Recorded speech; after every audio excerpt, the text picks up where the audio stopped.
বন টেপারি বা ফটকা গাছের ঔষধি গুণাগুণ সৃষ্টিকর্তা আমাদের জীবন জীবিকার জন্য এবং আমাদের রোগ বালাইয়ে চিকিৎসার জন্য প্রকৃতিতেই এ সকল কিছুর সমাধান দিয়ে রেখেছেন।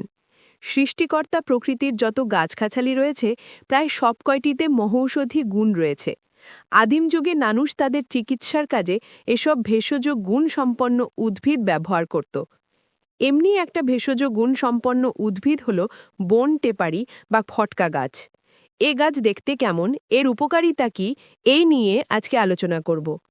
বন টেপারি বা ফটকা গাছের পরিচিতি। ফটকা বা বন টেপারি হল বর্ষজীবী সপুষ্পক বিরুদ্ধ উদ্ভিদ। রাস্তার পাশে উঁচু জমিতে, ক্ষেতের আইলে কিংবা পতিত জমিতে এ উদ্ভিদ জন্মায়। ইংরেজিতে এর নাম গুজবেরি বা পিগমি গ্রাউন্ড চেরি বলা হয়। এর পাতা ডিম্বাকৃতি, নরম ও মসৃণ সবুজ বর্ণের হয়। বন টেপারির ফুল ছোট, হালকা হলুদ রঙের এবং ফলের বৃতি লম্বা হয়ে ফলকে ঢেকে রাখে। ফলের বৃতিকে দেখতে অনেকটা লাটিমের মতো দেখায়। ফল পাকা অবস্থায় লাল রঙের হয় এবং এর স্বাদ টক মিষ্টি হয়।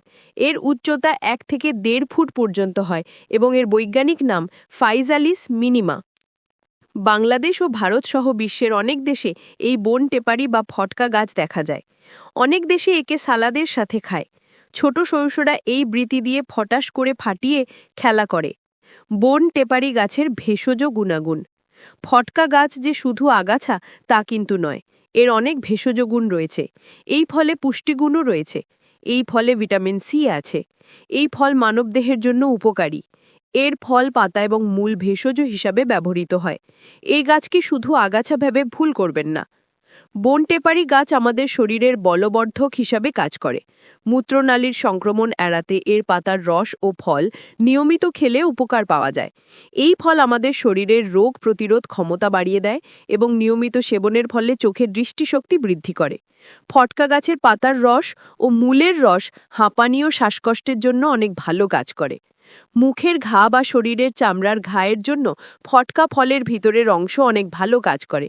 শরীরের কোনো অংশ কেটে গেলে এর পাতার রস রক্ত পড়া বন্ধে কাজ করে। চুল পড়া রোধে কিংবা চুলের যত্নে এই ফলের ভিতরের অংশ টনিক হিসাবে কাজ করে থাকে। এর পাতার রস নিয়মিত খেলে শরীরের অনেক রোগ থেকে মুক্তি মেলে। সতর্কীকরণ: এই গাছের ফুলে এক ধরনের বিষ রয়েছে যা মানবদেহের জন্য ক্ষতিকর, তাই এর ফুল থেকে দূরে থাকাই ভালো। উপরের উল্লেখ্য তথ্যগুলো কোনোভাবেই যোগ্য চিকিৎসা হতে পারে না। বাড়িতে নিজ দায়িত্বের ব্যবহারের অনুরোধ রইল, অথবা একজন বিশেষজ্ঞের পরামর্শে ব্যবহার করাই ভালো। আমার ভিডিওতে কোনো রকম ভুল ত্রুটি থাকলে কমেন্টের মাধ্যমে জানাবেন। আমার ভিডিও দেখার জন্য সবাইকে অসংখ্য ধন্যবাদ।